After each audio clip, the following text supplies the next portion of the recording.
En arrière, les magistrats de la Cour de répression des infractions économiques se sont rendus à la clinique pour écouter l'ancien Premier ministre, Dr Ibrahima Kassory Fofana. Nous avons l'un de ses conseillers en ligne avec nous, Maître Dina Sampil. Bonjour. Oui, bonjour monsieur. Merci de nous rejoindre dans cette émission.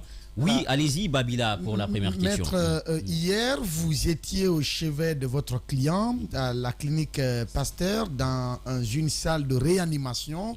Nous apprendons, et avec bien sûr le juge, le président de la chambre de jugement de la CRIEF, en l'occurrence le juge Francis Kova, pour auditionner votre client sur son lit de malade comme il a été décidé il y a quelques semaines. Dites-nous dans quelles circonstances cette audition a eu lieu et dans quel état d'âme votre client a dans quel état vous l'avez trouvé ces éléments de réponse.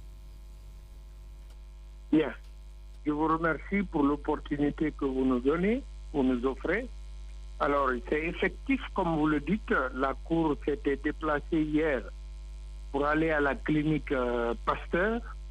L'objectif, c'était d'aller constater l'état physique du malade Ibrahima Kassory Fofana, sur lequel sa défense et le parquet s'étaient tiraillés pendant les audiences précédentes, tiraillement tendant à faire passer par la défense l'état de santé dégradé de M. Fofana, et pour le parquet, la négation catégorique de cet état de fait, en prenant argument au fait que Kassory refuse plutôt de se présenter, refuse de se soumettre à la loi au motif qu'il dit n'avoir pas confiance aux magistrats. Quelque chose qui ne constituait que des affirmations gratuites, non supportées par aucun élément matériel concret. Alors, hier, le juge, pour peu qu'il estime être objectif pour rendre une décision qui aurait la même portée par rapport à tout le monde, a jugé nécessaire de se rendre à la clinique Pasteur. Donc, nous sommes arrivés et nous avons été accueillis par l'équipe des médecins traitants, un qui est le spécialiste de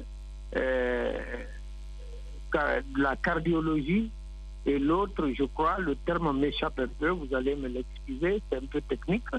Et nous avons pu trouver Kassory dans son lit, sous les branchements médicaux, d'une part une bouteille de perfusion, et l'autre, ce qu'on a appelé le contrôle du rythme cardiaque.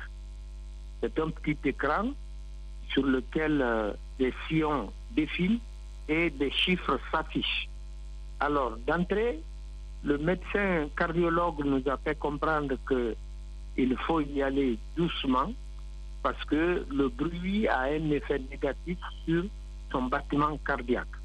Ce qui était exact parce qu'on a vérifié. De 89 à notre entrée, c'était parti jusqu'à 94. Et avant qu'on ne quitte, ça avait atteint 104. Alors que la moyenne tolérée est de 60 à 75 au maximum. Donc, Kassory était là, couché, allongé, et des questions ont été posées aux médecins qui ont donné leur avis conforme déjà au rapport médical qu'ils avaient déposé auparavant et dans lequel ils ont décrit l'état stationnaire. Stationnaire, c'est-à-dire ça n'évolue pas, parce que le mal dont il souffre n'a pas de spécialité en République de Guinée, n'a pas de spécialiste autant pour moi en République de Guinée, et mieux, en République de Guinée, il n'y a pas d'installation chirurgicale adéquate.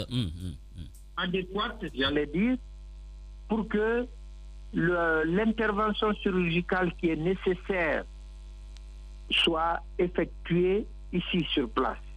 Et que pour ce faire, il faut l'avoir évacué à l'extérieur, plus précisément à l'hôpital américain de Paris, où il avait subi déjà une première intervention et la seconde devait être faite depuis le 9 février 2022. Voilà. C'est dans ces circonstances donc que la chose s'est passée. Évidemment, chacun est venu avec des questions qui ont été posées, répondues. Personnellement, Kassory a été interpellé et dans un premier temps, c'était par les gestes de ses mains qu'il indiquait et par la suite, par une voix très basse pour la compréhension de laquelle il fallait que le médecin se couche comme sur sa poitrine pour entendre ce qu'il dit et transmettre cela à la cour et aux parties qui étaient présentes. Voilà.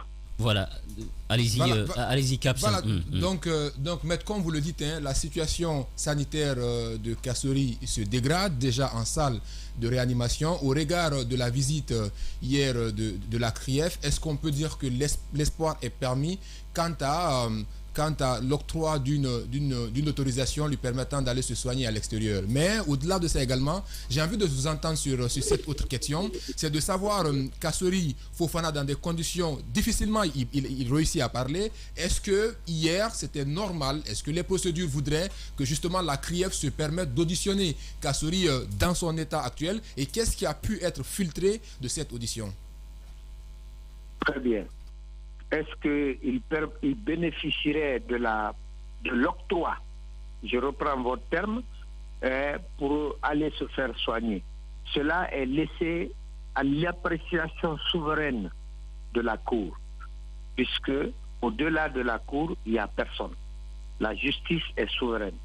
Hier, nous étions partis pour que elle-même, la Cour, constate l'état physique du malade, pose des questions, toutes choses qui constitueraient des éléments d'appréciation pouvant l'amener à accepter l'évacuation ou à la refuser. Donc, la balle est dans son camp. Alors, l'état physique de Kassory est tel que, même pour ses besoins physiologiques, où il est mis sur une chaise roulante, où il est soutenu des deux côtés par deux personnes qui le prennent de son lit de malade aux toilettes, d'une part. D'autre part, le mal dont il souffre procède d'une première intervention effectuée à Paris, et le médecin, ils ont constaté que c'était le système de raclage des kystes qui avait été découvert dans son corps. Alors, ce raclage-là a besoin d'être suivi mensuellement pour savoir est-ce que ça ne se reconstitue pas, cette kyste-là qu'on a découverte, ou alors d'autres kystes ne se sont pas déposés. Toujours est-il que Kassory a été admis en salle de réanimation suite à une dégradation subite dans la nuit, je crois, du 22 au 23 mai, par un saignement très abondant, c'est le terme utilisé par le médecin, et pour lequel il ne pouvait plus rester dans la salle d'admission ordinaire. Il fallait l'amener dans la salle de soins intensifs dans laquelle nous l'avons trouvé hier. Tout cela pour vous expliquer que l'état de santé de Kassory actuellement est très dégradé, physiquement abattu, et il faut agir pour ne pas que la catastrophe se produise. D'accord, allez-y. Voilà, maître, la première question, comme vous le dites, cette audition, si on peut se le permettre, a eu lieu devant le médecin traitant qui, selon nos informations, a eu d'abord à révéler, à communiquer les informations liées à l'état de santé du malade. Et la seconde, est-ce que vous nous confirmez cela, et qu'est-ce qui a filtré justement de cette information qui pourrait vraiment nécessiter cette urgence à lui permettre d'aller se faire soigner? La seconde question, sur quoi les interrogations ont porté, les interrogations de la Cour ont porté sur quel sujet véritablement? Est-ce les 72 milliards comme budget de souveraineté de la primature à l'époque, ou bien les 35 millions de dollars qu'on a déclarés de la Mamri, ou finalement c'est seulement les 15 milliards dont on parle. On ne sait pas véritablement c'est quoi la charge aujourd'hui qui pèse, puisque d'un élément à un autre, finalement, on ne sait plus quels sont les faits qui lui sont reprochés. Bien. Pour la journée d'hier, les interrogatoires ont strictement porté sur l'état de santé. Il n'a pas été question de charge ou de décharge sur Kassory. Comme vous l'avez dit, ces questions médicales ont porté sur les antécédents, puisque c'est toujours des antécédents que partent les médecins actuels qui s'occupent de l'état de santé. Et heureusement, Kassory avait pu déposer, avant même que sa situation ne se dégrade, les 3 rapports produits par l'hôpital américain de Paris, au sein duquel il avait subi la première intervention chirurgicale. Donc, pour que les juges comprennent un peu l'évolution actuelle du mal, il fallait partir de ce qui s'était passé auparavant. Donc, ils ont étalé ça et après, ils sont passés à l'état actuel qui s'explique largement par le fait que le rendez-vous médical que Kassory avait et qu'il a raté du fait qu'il avait été arrêté, il était en prison et les demandes de permission ou de liberté provisoire précisément déposées n'ont pas été acceptées. Donc ce manque du rendez-vous a fait que le mal a progressé. Et c'est ce progrès qui a abouti à l'hémorragie, la forte hémorragie, le saignement qui s'était produit à la date que je viens de vous rappeler. D'accord. Mais en tant que défenseur de Kassory, vous avez étendu votre question sur les charges et vous avez rappelé effectivement des montants et les lieux où est-ce que ces montants pourraient être soustraits. Je précise, et ça de façon formelle, que jusqu'à date, la défense de Kassory n'a pas reçu de la part de ses accusateurs une quelconque preuve, si petite soit-elle, pour attester que ce qu'on affirme sur lui se serait effectivement produit. C'est facile d'aligner des montants, mais il faut dire où est-ce que ces montants ont été pris et quelles sont les pièces justificatives de ce retrait. La Mamri ou l'Agnès étaient les produits de réflexion de Kassory lui-même, soumis et entérinés par le chef de l'État comme système d'intervention au niveau des populations pour réduire ce qui avait été conçu il y a quelque temps comme possibilité de réduction de la pauvreté. Alors, des simples conceptions suivies des projets de budget qui n'ont pas été encore votés, comment on peut déjà dire que ces montants ont été détournés? Par une précipitation qui ne dit pas son nom, on a pris les prévisions budgétaires pour dire que voilà ce qui a été détourné. Mais on ne peut pas détourner tant que ce n'est pas voté et mis à disposition, bon sang de bon Dieu. Ensuite, actuellement, les millions de dollars dont vous parliez tout à l'heure, la propriété d'une banque aux États-Unis d'Amérique qui, à nos yeux, constituait des utopies juridiques, n'ont pas été démontrées parce que ça n'a jamais existé. Vous vous imaginez un peu, même McNamara à son temps n'a pas pu posséder pour lui personnellement une banque aux États-Unis. Comment on peut dire qu'un ressortissant d'un pays du tiers-monde comme Kassory peut être propriétaire d'une banque aux États-Unis? Ce lapsus, parce que je l'appelle comme ça, a surgi parce que simplement, Kassory dit ma banque aux États-Unis, ma banque. Pour dire simplement la banque où il a son compte. Comme tout le monde le dit, en Guinée ça se dit aussi. Je vais à ma banque, j'irai à ma banque. Ça ne veut pas dire que vous êtes propriétaire de cette banque. Ça veut simplement dire que vous avez votre compte dans cette banque. Alors, lorsque ces précisions ont été apportées, le procureur, certes de façon timide, parce que c'était honteux, que les gens aient appris que lui croit que quelqu'un peut avoir une banque, a retiré cette charge-là, entre guillemets, Ensuite, les montants relatifs à la Mamri ou à l'Agnès ont été abandonnés et c'est bien que dans l'ordonnance de renvoi, c'est-à-dire après enquête, et qu'aucune preuve n'a été donnée, qu'on a parlé de 35 milliards. Mais 35 milliards provenant d'où? Ça a été détourné où? Dans quelle ligne budgétaire? Dans quel chapitre? Puisque quand même, le budget relève d'une technique, ce qu'on appelle la technique budgétaire, et que tous les fonds, même un franc, si vous le soustrayez, vous laisserez une trace. Mais voilà, nous sommes là. Nous attendons que ces preuves nous soient données. Mais puisque l'État, c'est l'État, il est fort, il peut tout. Voilà pourquoi jusqu'à présent, Kassory est en détention. Justement, alors, d'accord, maître, il y a quand même à un moment des juristes au niveau de la CRIEF qui disaient qu'en finance publique, il y a ce qu'on appelle la présomption de culpabilité et que la charge de la preuve incombait au prévenu ou à l'accusé, c'est-à-dire il revient à l'accusé ou au prévenu de justifier l'origine des fonds qui font l'objet de suspicion. Est-ce que vous entendez cet argument qui consiste à dire, puisque votre client est incriminé, c'est à lui de justifier l'origine des fonds qui seraient incriminés? Est-ce que vous entendez ce langage? Très bien. Je rectifie tout de suite. La présomption de culpabilité n'existe pas. Ça n'existe pas. Ça a existé dans le temps.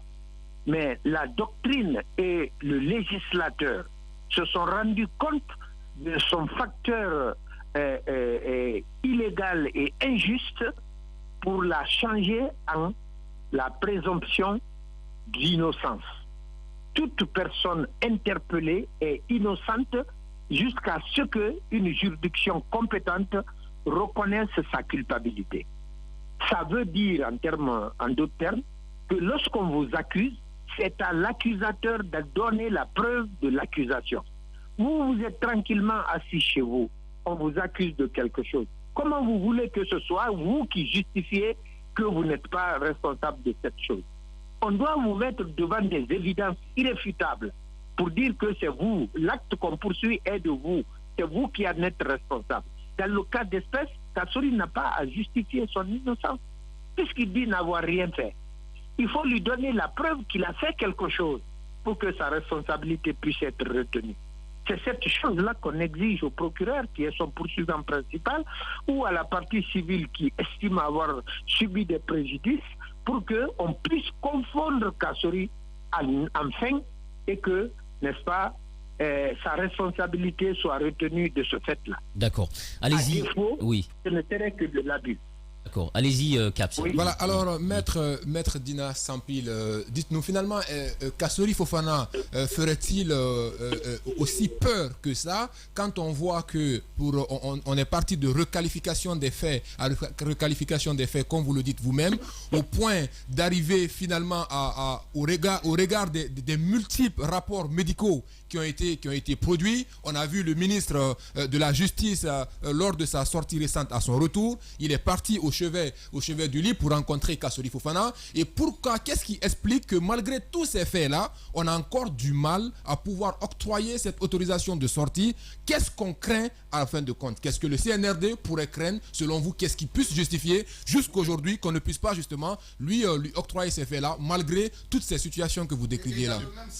Dans le même sens, si la Cour continue justement à opposer ce refus, qu'est-ce qui pourrait advenir de votre côté? Qu'est-ce que vous entendez faire désormais, puisque votre client, son état de santé s'aggrave de jour en jour, ça va de mal en pire? Quelle va être la démarche à suivre? Très bien. Alors, il faut d'abord situer le fait qu'Kassory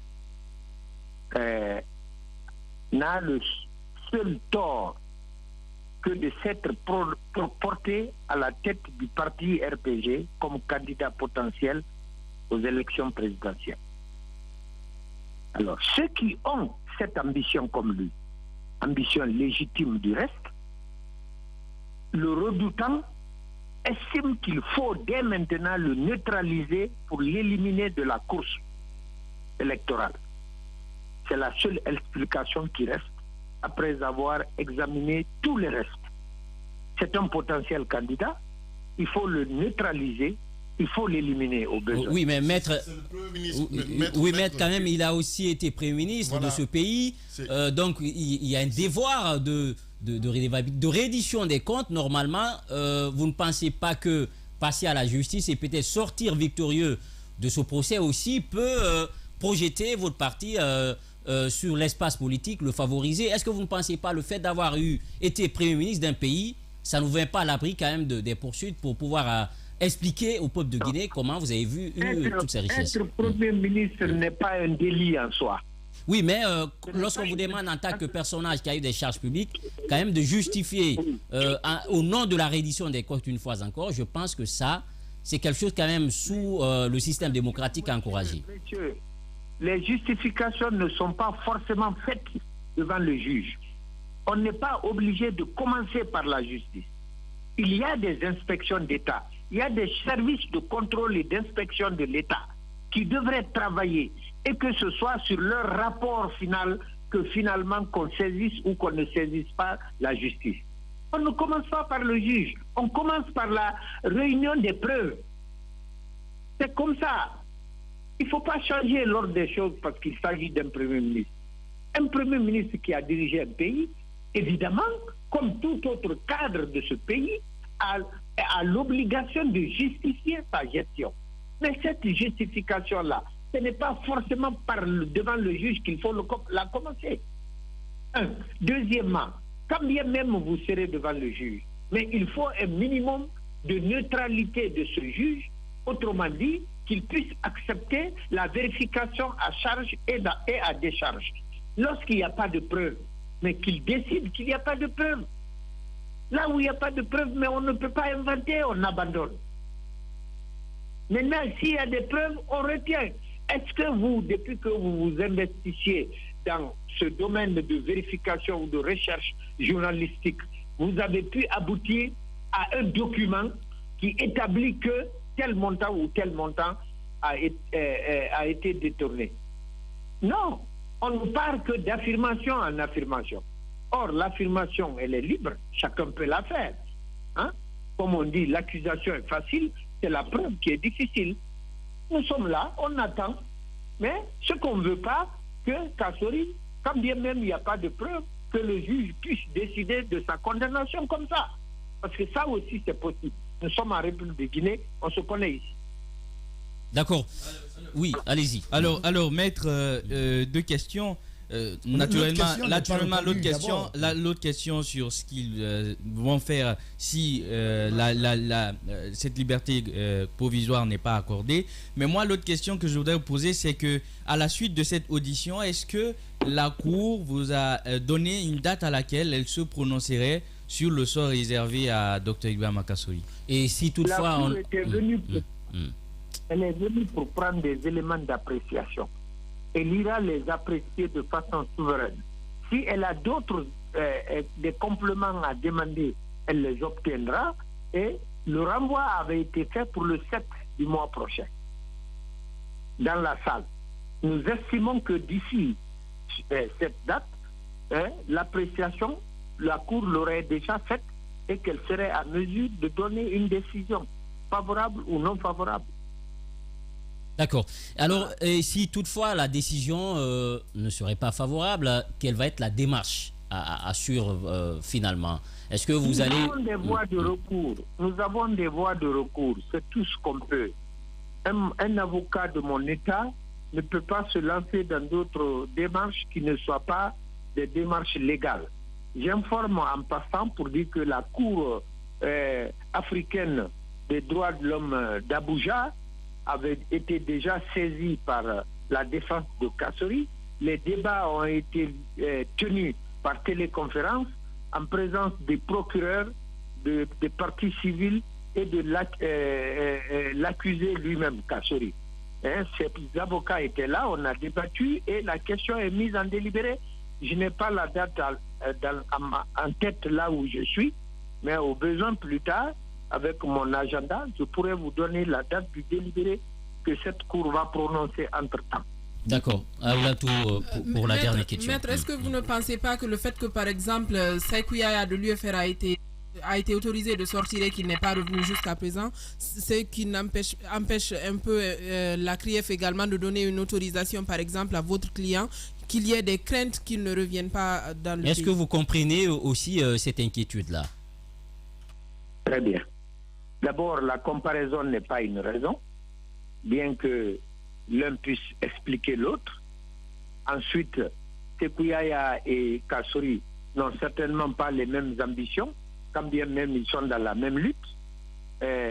Enfin, moi, je ne sais pas si Sékou Yaya refuse de rentrer. Ce que je sais, c'est que Kassory a des engagements ici, en Guinée, qui ne peuvent pas l'autoriser à aller sans revenir. Dans le cas d'espèce, dans son cas plus précisément, je ne crois pas, étant qu'il ne se reproche pas avoir détourné les fonds de l'État et ayant foi en la justice, il peut aller, une fois sa santé retrouvée, et revenir tranquillement. Bon, le précédent de Sékou Yaya, franchement, je n'ai pas d'appréciation personnelle à donner dessus parce que je le connais peu. Pour ne pas verser dans les D'accord. Voilà. En tout cas, dernière question rapidement, Babila. Le micro. Maître, récemment, on a eu accès à un document venant de la cour de la CEDEAO où il avait été demandé au parquet de la CRIEF de s'expliquer un peu sur la rétention prolongée du Premier ministre Kassory Fofana en prison. Et cette note, selon les informations, on constate que le procureur aurait communiqué à cette juridiction que Kassory n'est retenu que pour le paiement, n'est-ce pas, de la caution, et que ce n'est pas une détention politique, qu'ils attendent juste que la caution soit payée, qu'il n'y a aucun autre obstacle qui empêche la Cour de le libérer, c'est seulement ce paiement de caution. Je ne sais pas si vous avez cette information au même titre que moi. Et la dernière question... Cette information est honteuse. J'allais dire même indigne.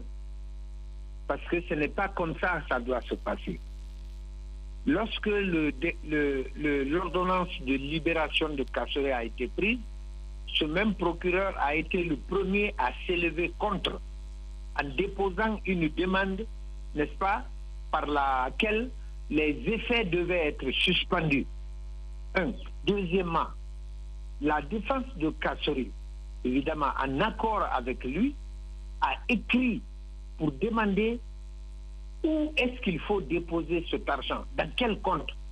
Parce qu'on connaît un peu le sort des cautions qu'on paye, le sort des amendes qu'on paye. Nous, comme on dit, un homme averti en valant deux, il fallait qu'on nous indiquât un compte du trésor ou quelque part ailleurs qui est sûr et dans lequel on doit déposer ce montant. Cette lettre-là est restée suite morte. Rien n'a été dit. On ne peut pas vouloir d'une chose et de son contraire en même temps. Si la volonté de libération est là, pourquoi ne pas dire amener ce montant, déposer-le dans ce compte? Nous sommes quand même entre professionnels, entre nous. Nous savons comment les choses doivent se passer. Donc ça, c'est un faux fuyant auquel il ne faut accorder aucun crédit. C'est pas vrai. Et pour terminer, vous disiez tout à l'heure que vous avez des moyens de recours, en tout cas des voies de recours légales que vous pourriez emprunter dans les jours à venir s'il n'arrivait pas à obtenir cette autorisation de sortie pour des raisons sanitaires. Est-ce que vous êtes confiant que ces voies de recours vont vous donner une suite favorable quand on sait que toutes les ordonnances qui ont été rendues en faveur, n'est-ce pas, de sa mise en liberté, et au niveau de la CRIEF, notamment au niveau de la Chambre de l'instruction, la Chambre du contrôle de l'instruction, ont été refusées, mais aussi devant la Cour suprême. Plusieurs fois, l'audience a été reportée et même pour le verdict, ça a été reporté sur plusieurs mois et finalement, aucune de vos démarches, aucune de vos demandes n'a, en tout cas prospéré, n'a obtenu gain de cause. Est-ce qu'il y a encore une lueur d'espoir pour vous que votre voix sera entendue auprès de ces juridictions? Très bien. On dit couramment que la plus belle femme ne peut donner que ce qu'elle a. Le Kassory, bien que meurtri dans son âme, ne peut utiliser que des voies légales qui sont prévues par la législation guinéenne. Il ne peut pas faire autrement. Que les juges suivent cela par l'application objective de la loi, ce serait heureux. Mais qu'ils ne le fassent pas, ça ne serait pas surprenant, puisque des précédents existent à foison. Dans le cas de la Guinée, nous avons besoin que nos juges, nos magistrats, prennent suffisamment courage pour laisser les états d'âme des politiques ou des dirigeants, des personnalités ou des personnes influentes économiquement, pour que ce ne soit seule que la loi qui soit appliquée. Vous avez donné des exemples. Pour des simples questions de liberté, nous avons attendu des mois et des mois ici pour finalement voir la montagne accoucher d'une souris. Donc, l'existence des voies de recours et comment on appelle, le recours à ces voies de recours-là sont différents des décisions que les juges auxquels on a recours peuvent prendre. Vous voyez? C'est-à-dire que c'est pas parce qu'on aura recouru à un magistrat qu'on est certain au départ que nous aurons une satisfaction. Donc, c'est le résultat, la décision qui compte. Ce n'est pas le parcours, ce ne sont pas les possibilités qui prévalent. Donc, nous sommes là. Tant que les recours ne sont pas épuisés, nous les exercerons. Maintenant, les décisions sont sous la responsabilité unique et personnelle des magistrats en charge. D'accord. Merci en tout cas, Maître Dina Sampil, l'un des conseils de l'ancien Premier ministre, Dr Ibrahima Kassory Fofana. Merci d'avoir accepté notre invitation. Merci, monsieur. Merci et bon courage à vous. De retour avec vous, Caps, on l'a écouté, beaucoup d'informations, un flot d'informations ce matin sur son état de santé, mais également sur la procédure en cours. Justement, je pense que Maître Dina nous a donné beaucoup d'informations ce matin. Et comme le dit la loi, finalement, la décision d'octroi de cette autorisation de sortie pour aller se relève de la souveraineté. Relève de la souveraineté du juge. Et j'ose estimer que pour cette fois-ci-là, il viendrait donc à prendre cette décision pouvant permettre à Kassory d'aller se faire soigner. Mais moi, il y a quand même un certain nombre d'éléments, un certain nombre de choses qu'il faille quand même rappeler ce matin, qui doivent interpeller l'opinion sur un certain nombre de réalités. Vous savez, Djiba, c'est ça, ma question a tout son sens. Que représente donc en fin de compte Kassory Fofana? Qu'est-ce qu'on craint de sa sortie, quand on sait que par plusieurs fois depuis les vacances passées dans cette émission, dans ce studio-là, on a commencé par rappeler un certain nombre de résultats des enquêtes qu'on a pu mener, notamment avec la Mamri, notamment avec la caisse de souveraineté du Premier ministre, parce que cette caisse de souveraineté continue encore, même le Premier ministre actuel continue à bénéficier donc de cette caisse-là. Donc on est parti de requalification des faits à requalification des faits. D'ailleurs, les 35 millions dont on a parlé n'a jamais été encaissé justement au niveau de la BCRG. Donc tout ça, c'est un certain nombre de faits. Et aller jusqu'à dire, j'ai bien aimé cette clarification de Maître Dina Sampil qui parlait de lapsus de la part de nos magistrats en étant propriétaire d'une banque. Ça, c'est une expression que tout le monde utilise. Ma banque, je vais voir ma banque, et ça sous-entend tout simplement que je vais dans la banque où mon compte est domicilié. Et c'est ce que tout le monde utilise comme expression. Et ça révèle une seule chose. Ça révèle non seulement de la mauvaise foi, ça peut aller révéler également l'incompétence que peut caractériser peut-être ceux-là qui sont en charge de ce dossier-là, dans la mesure où ce ne sont pas des techniciens en finances publiques pour peut-être comprendre ça. Et c'est là où j'ai encore envie de questionner cette sortie du ministre Charles Wright, qui nous a dit par plusieurs fois qu'il y a des réformes engagées au sein de la CRIEF et qu'on doit changer le statut. Beaucoup de choses seraient changées au sein de la CRIEF, et depuis plusieurs mois, il y a un silence radio à cet effet-là. On ne sait pas où est-ce qu'on en est par rapport à ça. Mais j'ai envie d'aller plus loin, Djiba, pour dire également qu'au regard de toutes ces différentes preuves qui ont été étayées, ces rapports médicaux qu'on a pu voir, le Premier ministre, le ministre de la Justice lui-même qui allait voir ces faits-là, finalement, si on ne les libère pas, quelqu'un qui décède, qui meurt, non seulement ça ne fait pas une bonne image pour la justice guinéenne, ce n'est pas une bonne image en faveur de la transition guinéenne, mais mieux encore, on ne peut finalement rien savoir, aucune vérité ne sera finalement sûre et ça ne servira à rien. Je pense qu'aujourd'hui, il faut savoir raison garder. Il faut donner la possibilité là à ces gens de partir. Je respecte le fait que c'est sous la souveraineté du juge, mais on a quand même vu certaines personnes sortir et jusqu'aujourd'hui, c'est pourquoi je botte en tout cet argument qui dit qu'il y a des gens qui ont réussi à sortir, comme le cas de Sékou Yaya, qui a réussi à sortir et que par peur que ceux qui sont là ne puissent pas partir, la comparaison n'est pas raisonnable. Et il faut dire que certaines personnes aujourd'hui sont en train de bénéficier de ces autorisations de sortie-là. D'où le sens. Mais sauf même que de c'est cette qui se question-là. dit, Kassory Fofana, qui est de la trempe d'Alpha Condé, il a beaucoup de moyens. Ce qui se dit, on dit qu'il y a des craintes de déstabilisation qui déstabilisent le pays. Oui, mais est-ce que politiquement, dans les sphères politiques, c'est ce qui se dit, laissez Kassory, laissez Damaro sortir, avec Alpha Condé déjà qui est à l'étranger, qui titille le régime en place, avec les moyens qu'ils ont aujourd'hui, ils pourraient déstabiliser le pays. C'est ce qui amènerait certaines personnes à hésiter. Et ça, Djiba Milimono, c'est trop facile. Et pourtant, c'est ce qui ne se doit pas. C'est trop facile. Réfléchir comme cela, Justement, je pense que c'est ce qui ne se doit pas. Et l'autre chose, avant que je te redonne la parole rapidement, moi je voudrais juste préciser quelque chose. Quand on parle d'un procès, on parle du contradictoire. Est-ce qu'on peut faire le contradictoire avec quelqu'un qui est décédé? Je pense que non. On a ramené l'affaire, comme le disait rapidement, je vais te laisser continuer. On a rappelé, l'avocat de Kassory a rappelé que la Cour a décidé de renvoyer son délibéré au 7 août. Nous sommes le 12 juillet. Ma question, c'est de savoir, après avoir constaté de visu, après avoir échangé avec l'avocat, plutôt avec les médecins et avec le concerné lui-même, pourquoi on a besoin d'aller jusqu'au 7 août?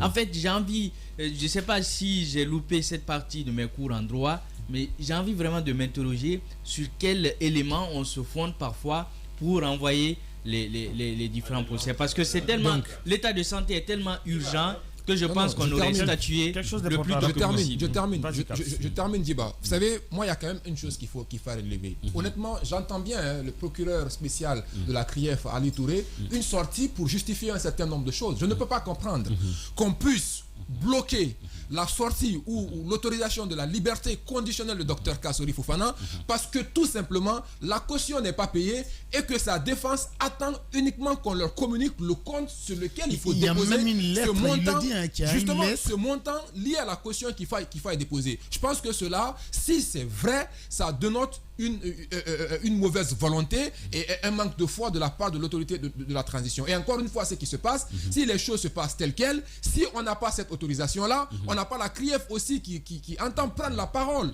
pour donner sa version des faits, on dira encore une fois que la boussole est en train de perdre. Il y a une réaction de Fodé Baldé, le FR, qui dit il faut reconnaître que l'honorable Sékou Yaya a été évacué pour des soins. D'ailleurs, il doit encore une fois se rendre à Paris la semaine prochaine pour sa 3e intervention chirurgicale. Mieux, honorable Sékou Yaya a été kidnappé et conduit en prison pour des opinions et non pour des détournements de fonds. En fait, aujourd'hui, s'il y a un parti qui manque d'intelligence, c'est bien l'UFR. Voilà. Cette sortie, c'est une vraie... Non, je vais continuer. Non, ça c'est une parenthèse. Vous ne réagissez pas à allons-y. éviter de réagir. Je vais sur le sujet. J'avais la parole. Babila, vous le laissez réagir. Voilà. Tout ce temps, il est calme. Laissez de telles réactions, allez-y sur le sujet. Ça, c'est une véritable connerie. Aujourd'hui, revenons au dossier Kassory. C'est son droit. Attention. Alphonse. Cette personne dont on est en train de parler. Alphonse, c'est son droit le plus légitime. Je suis d'accord. D'apporter des précisions. Et cette précision enfonce encore plus. Un peu courtois avec nos invités. Allez-y. En fait, vous n'êtes pas à l'antenne. Aujourd'hui, quand même, il faut noter quelque chose. Sékou Yaya dont on est en train de parler, de son lit d'hôpital, s'est retrouvé en Guinée-Bissau. Le cas Kassory... Non, attention. Vous savez, dans les décisions juridiques, c'est motivé par des faits. Et en fait, des exemples, des mauvais exemples surtout, peuvent servir à des juges de mauvaise foi déjà pour mettre des gens dans des situations inconfortables. Le cas de Kassory, il est en train de parler du renvoi jusqu'au 7 août. Ça fait combien de jours d'intervalle? Pour justifier quoi? Parce que je ne vois pas la CRIEF en train d'appeler un cabinet médical en France ou au Sénégal pour évaluer le rapport médical, vu qu'ils ont été auprès du patient même. Non, en fait, non, je suis... Non, en fait, on va aller avec nos obligations commerciales. On va se retrouver dans la seconde partie pour poursuivre ce débat.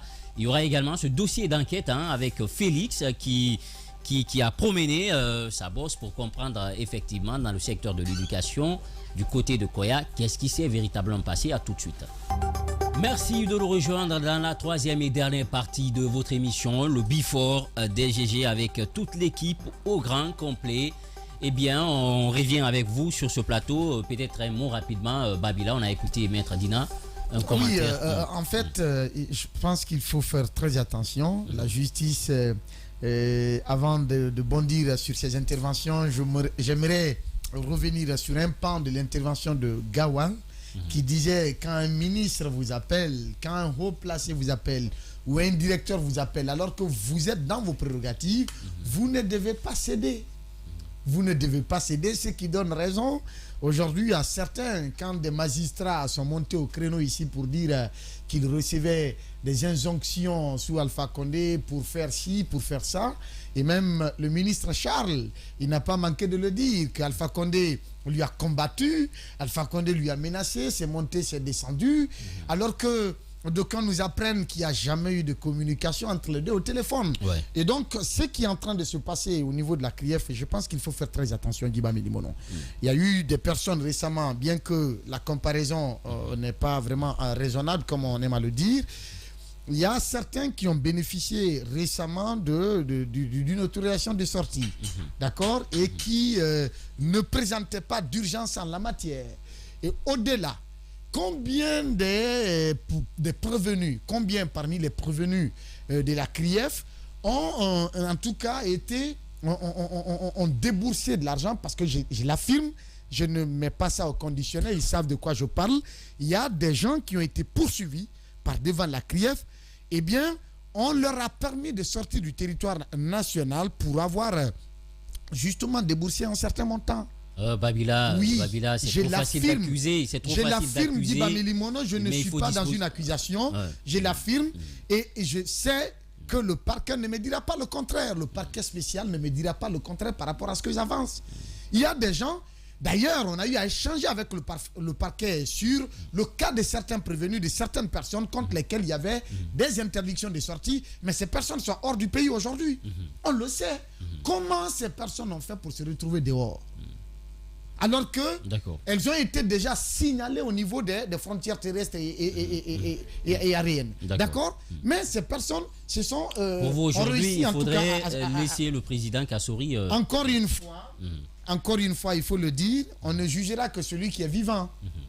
Le procès ou le dossier Louis Séni Camara, l'affaire s'est éteinte. Parce que tout simplement, le prévenu est mort. Et Kassori, l'état dans lequel il se trouve aujourd'hui, imaginez que le rythme cardiaque, la norme qui est de 60 à combien 75, qu'on commence à l'écouter pendant que le rythme était à 80. Selon son avocat. Selon son avocat. Voilà. D'accord.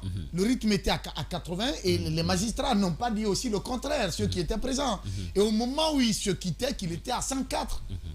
À 104. Oui. Voyez-vous? Oui. Et quelqu'un qui prétend gouverner ce pays, je ne vois pas la raison, pour répondre un peu à l'inquiétude que tu posais. Et quand on dit que c'est quelqu'un qui disposerait d'une influence ou des moyens, donc il y a des craintes de déstabilisation du pays, ce qu'Alpha Condé, avec tout ce qu'on sait de lui, n'a pas réussi à faire depuis qu'il est en Turquie.